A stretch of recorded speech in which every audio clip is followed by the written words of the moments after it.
مومنین کرام، ہمارا سلسلہ گفتگو جو ہے وہ معرفت خداوندی کے بارے میں جاری ہے، کیونکہ آقا امیر المومنین علی ابن فرمان ذیشان ہے کہ اول الدین معرفت الجبار، دین کی بنیاد ہی یہ کہ انسان اپنے مالک کے حقیقی کی معرفت حاصل کرے، اپنے خالق کی معرفت حاصل کرے۔ ایک اور مقام پر فرمایا من عرف نفسہ فقد عرف ربہ، کہ جو بندہ اپنے آپ کو پہچان لیتا ہے وہ اپنے خالق کی معرفت بھی حاصل کر سکتا ہے۔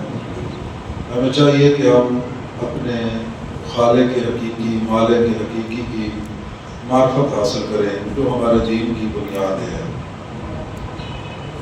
اور اللہ رب العزت کی معرفت، خدا کی پہچان کیسے ہو، اس کی معرفت کو ہم کیسے زیادہ کر سکتے ہیں۔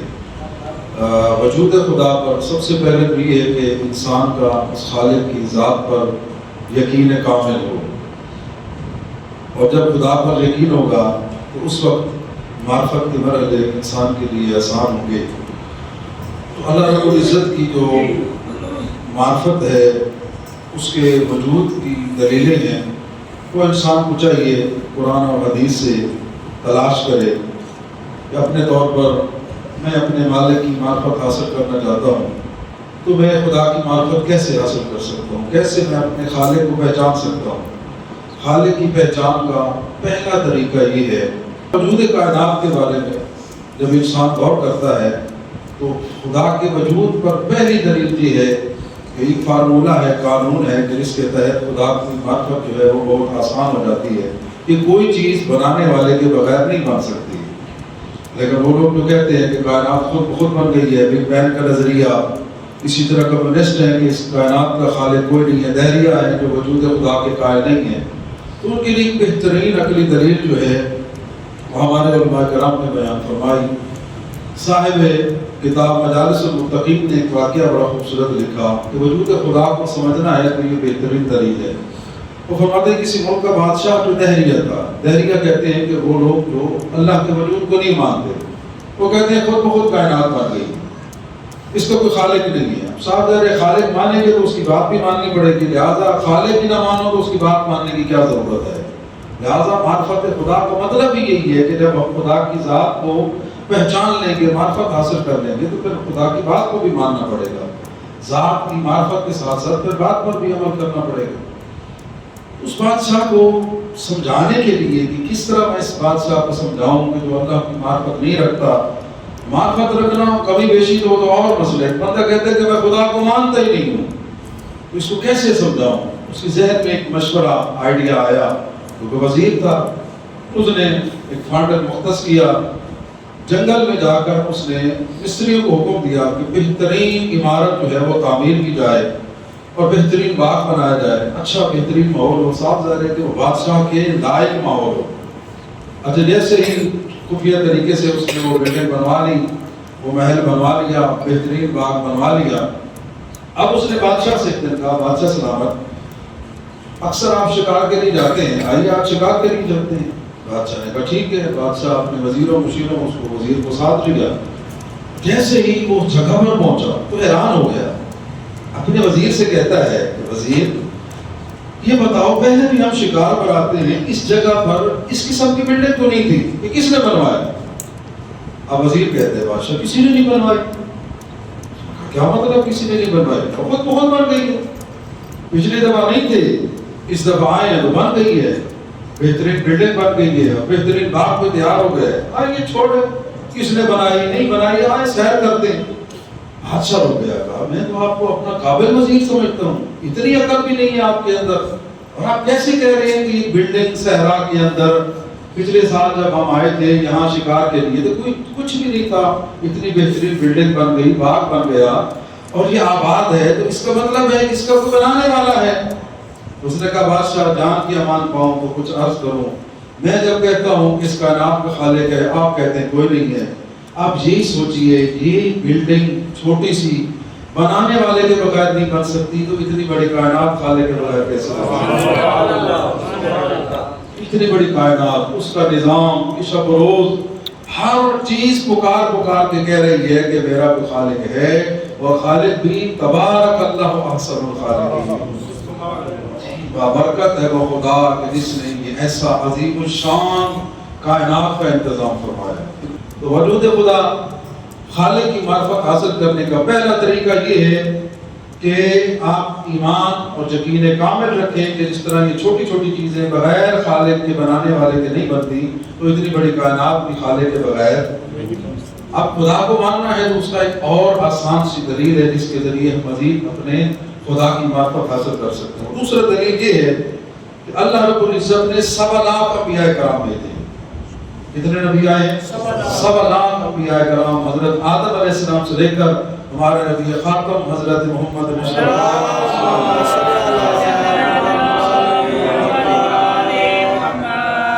اور خالی نبی نہیں آئے بلکہ معجزات لے کر آئے، خدا کی طرف سے کمالات لے کر آئے، اللہ کی طرف سے ہدایت کے لیے کتابیں لے کر آئے۔ اور آپ خود سمجھدار ہیں، کسی معاملے میں چند نیک اچھے سچے بندے مل کر گواہی دیں تو لوگ کہتے ہیں یار بے شک دل نہیں مانتا، لیکن اچھے نیک لوگ گواہی دے رہے ہیں تو بات کو ماننا چاہیے۔ جب دنیا کے اصول میں یہ طریقہ ہے اچھے اور نیک لوگوں کی بات کو رد نہیں کیا جاتا، تو جب 7 لاکھ نبیوں نے کہا ہے کہ وحدہ لا شریک ہے، اس خدا کو ماننا چاہیے، اس کی بارگاہ میں اپنے سر کو جھکانا چاہیے۔ اور ہمارے نبی پاک نے تو بڑے کمال کے انداز میں سمجھایا، سبحان اللہ، پہلا کلمہ بھی یہی تھا، کلام بھی یہی تھا، کیا کہا قولوا لا الہ الا اللہ تفلحوا، لوگوں آؤ اللہ کی وحدانیت کا اقرار کرو تاکہ تم فلاح پا جاؤ۔ قولوا لا الہ الا اللہ، کہو کہ اللہ کے علاوہ کوئی لائق عبادت نہیں، تفلحوا، تم کامیاب ہو جاؤ گے۔ اور مثالوں کے ذریعے سمجھایا گیا کہ عرب کے معاشرے کے اندر سوا جو ہے وہ 360 قسم کے خدا تھے، روزی کا علیحدہ خدا، صحت کا علیحدہ خدا، بیماری کا علیحدہ خدا، شادی کی درخواست دینی ہے تو علیحدہ خدا، قبول کوئی اور خدا کرے گا، اور آپ کا یہ سلسلہ ہے خواہشات کا، پریشانیوں کا۔ 360 دروازوں پر جا کر بھی کسی کو کچھ تمنا ملتی تھی یا نہیں ملتی تھی۔ یہی ہمارے نبی پاک نے فرمایا لا الہ الا اللہ تفلحوا، آؤ محمد کے رب کی بارگاہ میں جھک جاؤ، سبحان اللہ، پھر تمہیں کسی اور دروازے پر جانے کی ضرورت نہیں پڑے گی۔ اللہ رب العزت کی معرفت کے لیے اس کے جو نمائندے ہیں، معصوم نمائندے ہیں، سچے نمائندے ہیں، اور ہمارے نبی پاک کی یہ خاصیت ہے، یہ عظمت ہے کہ سرکار عالم نے اپنی رسالت کا کلمہ پڑھانے سے پہلے آپ نے اپنی صداقت کا کلمہ پڑھوایا۔ سبحان اللہ، یہ فوراً نہیں کہا کہ میرا کلمہ پڑھو، بلکہ پہلے آپ نے اقرار لیا، اور آپ کو اس ضلال مبین معاشرے کے اندر، اس کے بارے میں قرآن کی سورہ جمعہ میں بھی ہے، وَالَّذِي بَعَثَ فِي الْأُمِّيِّينَ رَسُولًا مِّنْهُمْ يَتْلُو عَلَيْهِمْ آيَاتِهِ وَيُزَكِّيهِمْ وَيُعَلِّمُهُمُ الْكِتَابَ وَالْحِكْمَةَ وَإِن كَانُوا مِن قَبْلُ لَفِي ضَلَالٍ مُّبِينٍ۔ حضور کس معاشرے میں آئے ہیں جو ضلال مبین ہے، گمراہ ترین معاشرہ، جس میں بیٹیوں کو زندہ دفن کر دیا جاتا ہے، جس میں کسی کی بیٹی پیدا ہو جاتی ہے، اس کا چہرہ سیاہ ہو جاتا کہ میں ذلیل و خوار ہو گیا۔ اب جملہ سمجھیے گا، جس معاشرے کے اندر بیٹیوں کو زندہ دفن کر دیا جاتا تھا، تو بیٹی کا باپ کہلوانا اپنے لیے توہین سمجھتا تھا، اس ضلال مبین معاشرے کے اندر سید الانبیاء والمرسلین، سید نساء العالمین کے لیے کھڑے ہو کر استغفار کرنا مشکل ترین کام تھا۔ اس معاشرے میں بیٹی کو عزت نہیں دی جاتی، اس کے لیے اتنی عزت اپنی جگہ پر بچھانا اور اتنا پیار کرنا، اور پھر جب لوگوں کا یہ کہنا، خواتین کا بھی اصرار کرنا کہ یا رسول اللہ آپ اپنی بیٹی کی اتنی عزت کیوں فرماتے ہیں؟ وہ کہا یہ کنیز خاص ہے، میرے رب کی کنیز خاص ہے، خدا کی خاص کنیز ہے میری بیٹی۔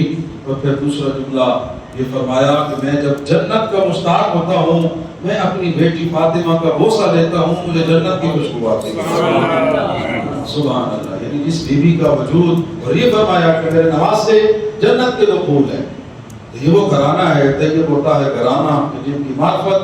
اور اسی لیے جب اللہ ہم سب کو زیارت پر لے کر جائے تو مولا علی علیہ السلام کی زیارت میں ہم ایک جملہ پڑھتے ہیں، زیارت امین اللہ میں یہ جملہ موجود ہے، آقا علی علیہ السلام کی قبر مطہر کی طرف رخ کر کے ہم کہتے ہیں السلام علیکم یا باب اللہ، اے اللہ تک پہنچنے کا دروازہ آپ پر ہمارا سلام۔ یعنی محمد والے محمد علیہ السلام وہ ذوات مقدسہ ہیں کہ جو خدا تک پہنچنے کا وسیلہ ہے۔ اللہ کی معرفت کسی نے حاصل کرنی ہو تو حدیث قدسی میں بھی خالق نے فرمایا کنت کنزا مخفیا، میں چھپا ہوا خزانہ تھا، میں نے چاہا کہ لوگ مجھے پہچانے، میں نے اپنی پہچان کے لیے میرے حبیب تجھے خلق فرمایا۔ اور مومنین کرام یہ کمال ہے محمد و آل محمد علیہ السلام کا، دیکھی ہوئی چیز کو بتانا بڑا آسان ہوتا ہے، اس طرح کے خط و خال ہوں گے۔ اسی لیے معصوم فرماتے ہیں کہ کبھی تنہائی میں بیٹھ کر سوچو کہ میرا خدا ایسا ہوگا، تو فرمایا جو تمہاری سوچ میں آئے وہ خدا نہیں ہے، وہ تو تم اپنے ذہن سے ایک مخلوق بنا رہے ہو نا۔ خدا کیا ہے؟ سوچ، افہام، ہر چیز سے بلند اور بالا ذات ہے، اسے دل کی آنکھوں سے تو محسوس کیا جا سکتا ہے، ظاہری آنکھوں سے نہیں دیکھا جا سکتا۔ تو کسی نے پوچھا تھا یا جی آپ اللہ کی عبادت کرتے ہیں، اسے دیکھا یا نہیں دیکھا؟ تو آپ نے فرمایا علی بغیر دیکھے خدا کی عبادت ہی نہیں کرتا۔ تو اس نے کہا یا علی آپ نے ظاہری آنکھوں سے دیکھا؟ کہا نہیں، علی نے اپنے قلب کی آنکھوں سے اپنے خدا کو دیکھا۔ جس طرح ایک بینا دانا بندہ اس وقت روشنی کو دیکھ کر فیصلہ کر سکتا ہے کہ رات نہیں ہے، دن کا وقت ہے، تو اسی طرح کائنات کے نظام کو بھی دیکھ کر ایک بندہ سمجھدار سمجھ سکتا ہے کہ اس کے بنانے والا کو مدبر خدا ہے، رحمان خدا ہے، مہربان خدا ہے، علی کل شیء قدیر خدا ہے۔ تو انسان جب اس نظام شمسی پر غور کرتا ہے، اپنے کائنات کے نظام پر غور کرتا ہے، دن رات کے نظام پر غور کرتا ہے، دیکھیں موسم بدل رہا ہے، کیسے غیر محسوس طریقے سے راتیں بڑی ہو رہی ہیں، دن چھوٹے ہو رہے ہیں۔ کچھ عرصہ پہلے کسی جگہ پر ہم پورے پنکھے چلا کر پھر بھی گرمی سے ہم پریشان ہوتے تھے، اب زیادہ تیز ہوا اچھی نہیں لگتی کیونکہ موسم بدل رہا ہے، غیر محسوس طریقے سے فطرت اپنا کام کر رہی ہے، نظام خدا اپنا کام کر رہا ہے، سورج کی گردش، لیل و نہار کی گردش، یعنی ہر چیز مدبر اور تدبیر کے انداز میں چل رہی ہے اور بتا رہی ہے کہ میرا بنانے والا علی کل شیء قدیر۔ اور بڑا خوبصورت جملہ ہے معراج السعادہ کتاب میں صاحب کتاب نے لکھی کہ زمین سے سورج جو ہے وہ 160 گنا بڑا ہے، یعنی سورج اتنا بڑا ہے کہ ہماری زمین جیسی 160 زمینیں سورج کے اندر آسانی سے آ سکتی ہیں، پھر بھی سورج کا جو وجود ہے وہ اتنا بڑا ہے۔ ذرا خود تو غور فرمائے نا، جب سورج اتنا بڑا ہے، یہ تو چھوٹا سا نظام شمسی ہے، اس جیسے ہزاروں لاکھوں نظام مل کر ایک کہکشاں بناتے ہیں، پھر ملکی وے ہے، پوری کائنات اربوں خربوں کلومیٹر پر سیکنڈ کی رفتار سے جا رہی ہے، کدھر جا رہی ہے؟ اتنی بڑی کائنات کو اتنے بڑے انداز میں وسعت دینے والا کون ہے؟ یہی کسی شہر میں چند ہزار گاڑیاں جائیں، ٹریفک کی وجہ سے جام ہو جائے گا، راستے بند ہو جائیں گے۔ بڑے بڑے ملک تھے، آپ کے سامنے دیکھا کہ دبئی دنیا کا بہترین ملک ہے فیسلٹیز کے اعتبار سے، انہوں نے ملک کو اسٹیبل کیا ہوا ہے، لیکن ایک بارش نے سب کچھ تہس نہس کر کے رکھ دیا، سارا نظام ان کا ختم ہو گیا، ان کی کمزوری عیاں ہو گئی۔ اربوں خربوں سال سے ایک سیکنڈ کے لیے بھی اس کی قدرت میں کمی نہیں آتی، وہ علی کل شیء قدیر ہے۔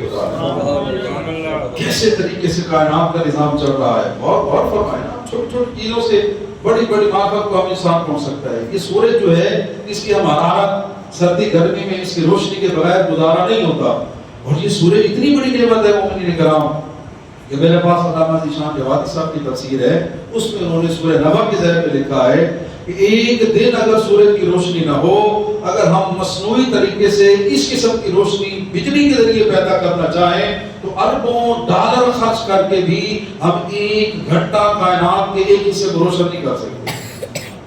لیکن وہ خدا کیا ہے، بغیر کسی خرچ کے، بغیر کسی پیسے کے جو ہے اتنی بڑی بڑی نعمتیں ہمیں دے رہا ہے۔ آپ کو پتہ ہونا چاہیے کہ سورج کی روشنی ہماری جلد کے لیے بھی ضروری ہے، اگر جلد پر نہ پڑے سورج کی روشنی، بلکہ کچھ ملک جہاں ایسے ہیں جہاں یہ سورج کی روشنی کئی کئی مہینے تک نہیں آتی، وہاں سانبھال لینے کے لیے لوگ دوسرے ملکوں میں جاتے ہیں اپنے جسم تک سورج کی تپش پہنچانے کے لیے۔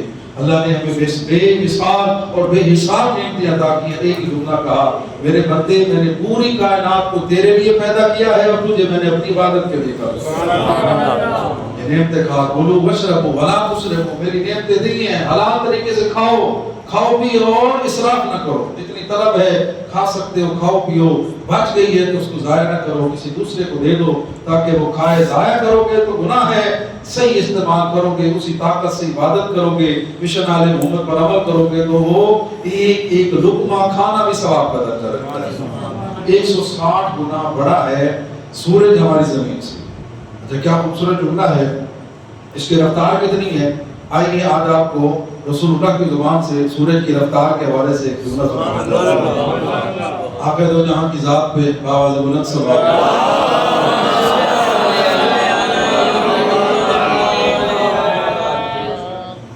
ایسے رسول اللہ کی خدمت میں ایک دن حضرت جبریل علیہ السلام آتے ہیں. حضرت جبریل علیہ السلام جیسے آئے, گفتگو ہوتی رہی تو رسول اللہ نے سوال کیا, جبریل یہ بتاؤ اس وقت زوال کا وقت ہو گیا یا نہیں ہو گیا؟ یعنی زوال کا وقت وہ ہے کہ جس کے بعد ظہر اثر کی نماز پڑھی جا سکتی ہے. زوال سے پہلے نہیں پڑھی جا سکتی, لیکن زوال جب ہو جاتا ہے تو اس کے بعد نماز ظہر کا وقت شروع ہو جاتا ہے. ماشاءاللہ پوری توجہ سے سماعت فرما رہے ہیں, لفظ کو سمجھنا ہے. رسول اللہ نے سید الملائکہ سے گفتگو کے دوران ایک سوال کیا, پوچھا جبریل یہ بتاؤ اس وقت زوال کا وقت ہو گیا یا نہیں ہو گیا؟ حضرت جبریل علیہ السلام نے فرمایا لا نام, ان دونوں کا مطلب یہ ہے نہیں ہاں یا رسول اللہ. توجہ فرمائیے, رسول اللہ نے کیا پوچھا؟ جبریل اس وقت زوال کا وقت ہو گیا ہے؟ تو حضرت جبریل علیہ السلام نے کیا کہا؟ نہیں ہاں یا رسول اللہ. رسول اللہ نے پوچھا جبریل یہ کیسا جواب ہے؟ میں نے پوچھا وقت زوال ہو گیا کہ نہیں ہو گیا, تم نے کہا نہیں ہاں یا رسول اللہ, یہ کیسا جواب ہے؟ توجہ فرمائیے گا. تو اس وقت حضرت جبریل کہتے ہیں یا رسول اللہ جس وقت آپ نے پوچھا تھا اس وقت نہیں ہوا تھا, اس لیے میں نے لا کہا, لیکن میرے لا کے بعد فوراً ہی زوال کا وقت ہو گیا, تو اسی لیے میں نے نام کہا ہے. اتنی دیر میں سورج نے, اللہ آپ کا بھلا فرمائے, 500 سال کا فاصلہ طے کر لیا. یعنی آج ہم زمین سے اپنے جدید ترین ایئر کرافٹ اور جدید ترین مشینری کے ذریعے سفر طے کریں, نا اور لا کے درمیان اتنی دیر میں سورج نے 500 سال ہم سفر میں رہتے اتنا فاصلہ طے کر لیا. کتنا بڑا نظام ہے کائنات کا, کیسے طریقے سے وہ خدا چلا رہا ہے. تو اسی لیے جو ہے وہ اللہ رب العزت کی معرفت حاصل کرنی ہے تو خالق کی موجودات پر, مخلوقات پر غور کرو. جتنا زیادہ غور کرو گے اتنا ہی خدا کی معرفت حاصل ہوگی. انسان اپنے وجود پر غور کرے, جیسا میں نے کہا مولا فرماتے ہیں جو اپنے آپ کو پہچان لیتا ہے من عرف نفسہ فقد عرف ربہ, جو خود کو پہچان لے گا اپنے خالق کو پہچان لے گا. آج تو جدید دور ہے, فنگر پرنٹس کا دور ہے, اربوں کی تعداد میں اس وقت انسان دنیا پر موجود ہیں, لیکن کسی کا بھی فنگر پرنٹ دوسرے سے میچ نہیں ہوتا. یہ فنگر پرنٹ واحد نشانی ہے کہ جس کے ذریعے انسان اپنے ڈاکومنٹس, اپنی پرسنل چیزوں کو محفوظ کر سکتا ہے. یہ کیا ہے؟ چھوٹی چھوٹی لکیروں کا جال ہے. تنہائی میں بیٹھ کر سوچئے گا کتنا وہ مدبر, دانا, حکیم, لطیف, علی کل شیء قدیر خدا ہے جو میرے ہاتھ کی انگلیوں کو نشان آپ کے ہاتھوں سے میچ نہیں ہونے دیتا. یہ حکمت ہے, یہ رحمت ہے, یہ نظام پروردگار ہے. انسان جتنا زیادہ اس پر غور کرے گا اتنا زیادہ اللہ کی معرفت بھی پیدا ہوگی اور محبت بھی پیدا ہوگی.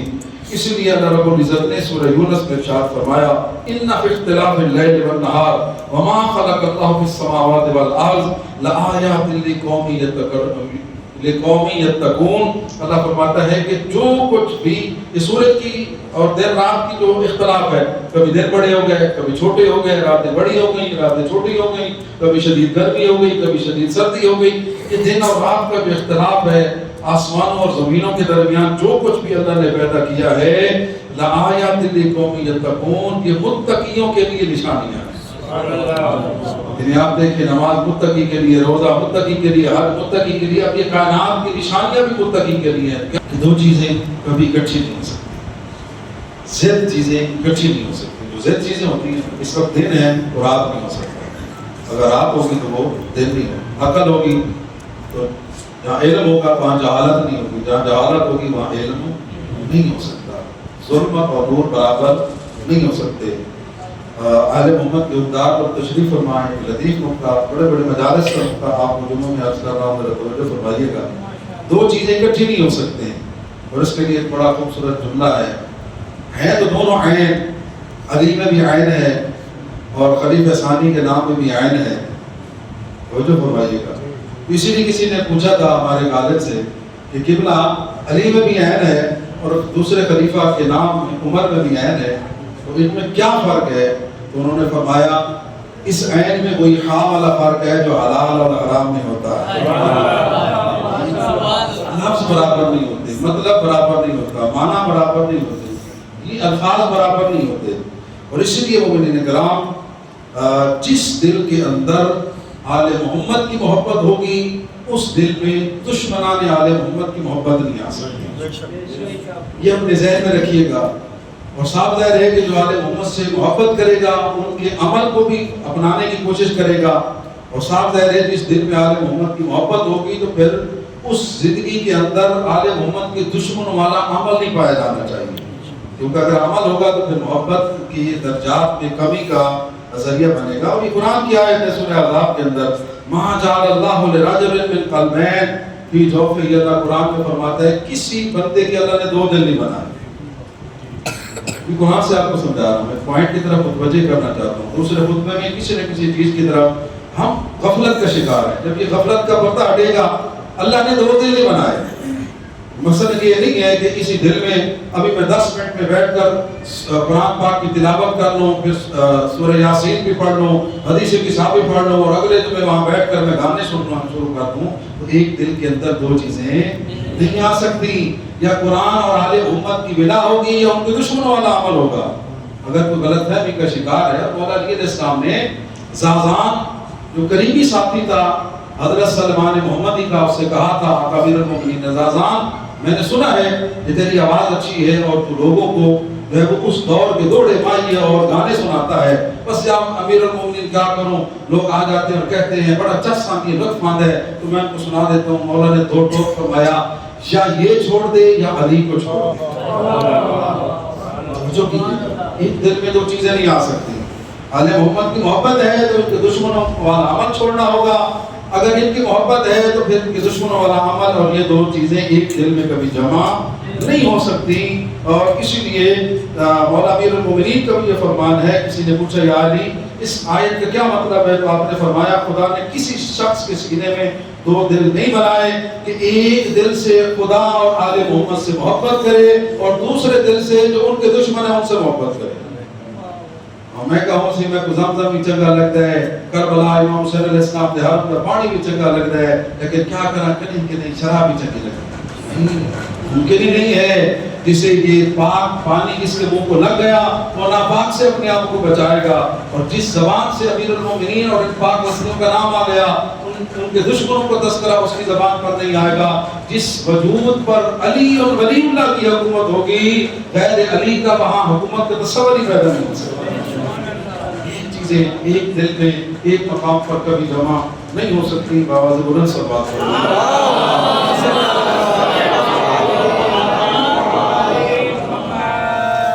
ایک چیز میں آپ کو بڑی جلدی پہنچانا چاہتا ہوں، 5 چیزیں ہیں، کبھی کبھی میں ایک چیز کا ذکر کرتا ہوں۔ یہ رسول اللہ کا فرمان ہے، آپ کہتے ہو جہاں حضرت محمد مصطفیٰ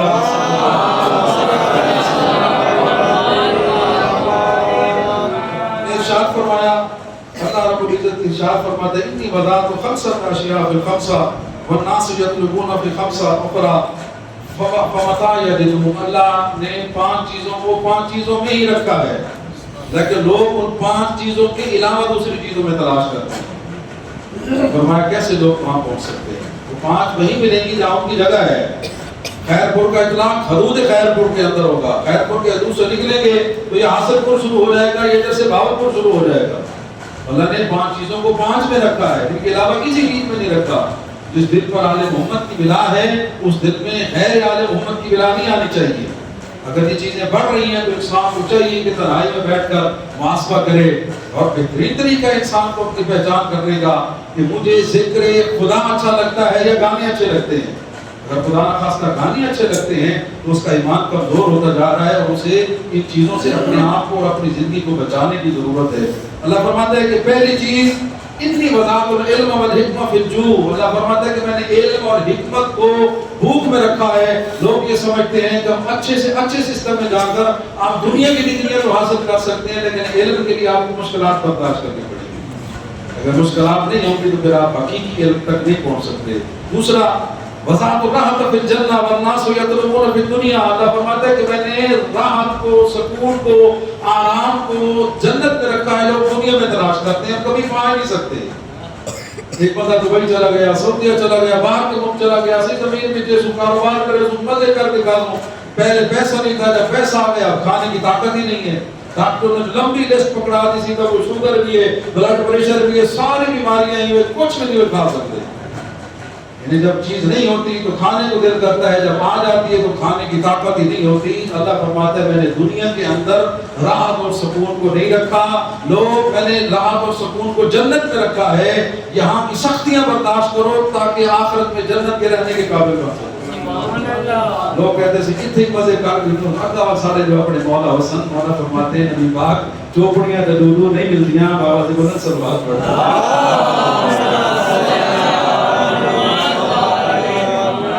سکون آخرت میں ملے گا۔ دنیا میں کسی کو سکون نہیں، جس کے پاس ہے اسے بھی سکون نہیں، جس کے پاس نہیں ہے اسے بھی سکون۔ اور مومنین کرام قرآن نے قصہ بیان کیا شداد کی جنت کا، آپ اس کو پڑھیں۔ اللہ رب العزت سورہ فجر میں فرماتا ہے الم تر کیف فعل ربک، ہماری بدقسمتی کی ہے کہ ہم قرآن نہیں پڑھتے۔ قرآن اور اہل بیت کی سیرت کو سمجھے تو معاملے آسان ہوں گے۔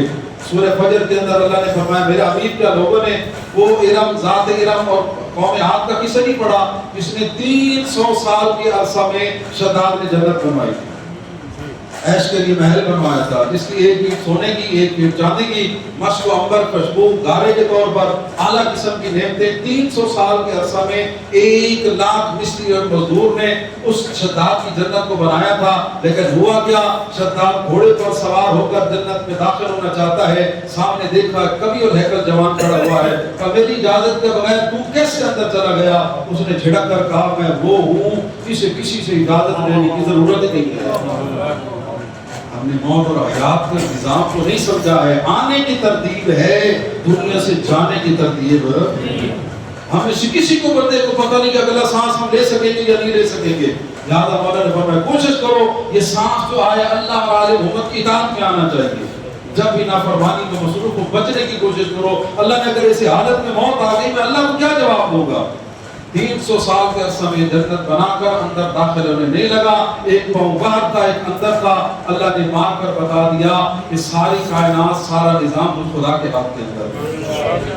عبرت فاعتبروا یا اولي الالباب، اے عقل مند لوگوں قرآن اور آل محمد کی سیرت کو سمجھو اور عبرت حاصل کرنے کی کوشش کرو۔ اللہ نے ایک سکون کو جنت میں رکھا ہے، نبی پاک فرماتے لوگ دنیا میں تلاش کرتے ہیں کبھی سکون حاصل نہیں کر سکتے۔ آپ کے سامنے کتنے بڑے بڑے لوگ ہیں، پیسے والے لوگ ہیں، خودکشیاں کر رہے ہیں، اس کا مطلب یہ کہ پیسہ اتنا ہونے کے باوجود وہ بندہ اپنے آپ کو مار رہا ہے، تو اس کا مطلب ہے اس کی زندگی میں سکون۔ اللہ بذکر اللہ تطمئن القلوب، اگر دلوں کا سکون ہے تو وہ اللہ کی یاد میں ہے یا آل محمد کی یاد میں ہے۔ کبھی بیٹھ کر کربلا پڑھے، مولا حسین کی سیرت کو پڑھے، کیسی عظیم ہے وہ ہستی امام حسین علیہ السلام زہرا کا لال، جو 71 لاشیں اٹھا کر بھی اطمینان میں قلب کے ساتھ اللہ کی بارگاہ میں سر سجدے میں رکھ کر کہہ رہا ہے الہی ترکت خلقا قدر فی ہواک، میرا اللہ میں نے پوری مخلوق کو تیری محبت کی خاطر چھوڑ دیا۔ اکبر کی لاش اٹھائی ہے، علی اصغر کا لاشا ننھا سا لاشا اپنے ہاتھوں پر اٹھایا ہے، سکینہ کو روتا ہوا چھوڑ کر تیری بارگاہ میں آیا ہوں، اسی لیے آیا ہوں کہ تو حسین سے راضی ہو جائے۔ مولا حسین کے عزاداروں، اللہ کی رضا بہت عظیم نعمت ہے، اور اس رضا الہی کو پانے کے لیے اپنی خواہشات کو چھوڑنا ہوگا۔